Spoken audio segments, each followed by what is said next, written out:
কিছু কিছু জায়গায় আমি শুনি বা কিছু কিছু রোগী আমার কাছে বলে যে স্যার নি জয়েন্ট রিপ্লেসমেন্টটা করা উচিত কিনা, বা অনেকে দেখা যায় গ্রেড 4 অস্টিওআর্থ্রাইটিস বিভিন্ন চিকিৎসা নিচ্ছে কিন্তু ভালো হয় না। তো যখন আমরা বলি যে দেখেন আপনার আর কোনো উপায় নাই নি রিপ্লেসমেন্ট ছাড়া, তো তারা আমাকে একটা অদ্ভুত জিনিস বলে যে তারা নাকি শুনেছে বা এরকম কথা প্রচলিত আছে যে নি রিপ্লেস করলে রোগী আর হাঁটতে পারে না এবং অনেক সময় পঙ্গু হয়ে বিছানায় শুয়ে থাকতে হয়।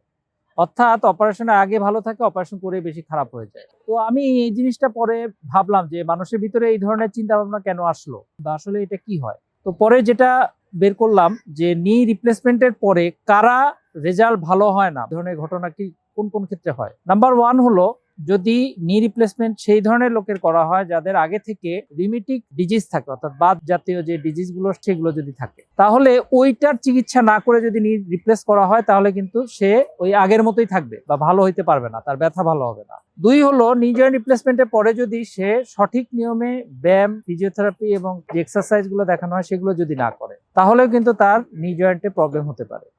আর সর্বশেষ যেটা রেয়ার কজ সেটি হলো ইনফেকশন, যে নি রিপ্লেসমেন্টের পরে যদি কোনো কারণে ইনফেকশন হয়, হাঁটুতে পুঁজ হয়ে যায়, তাহলে কিন্তু খুবই বাজে ধরনের রেজাল্ট আসতে পারে। সো এই 3টা ক্ষেত্রে নি রিপ্লেসমেন্টের পরে খারাপ রেজাল্ট আসার সম্ভাবনা আছে। এছাড়া কিন্তু নি রিপ্লেসমেন্ট করলে খুবই ভালো রেজাল্ট হওয়ার সম্ভাবনাই বেশি।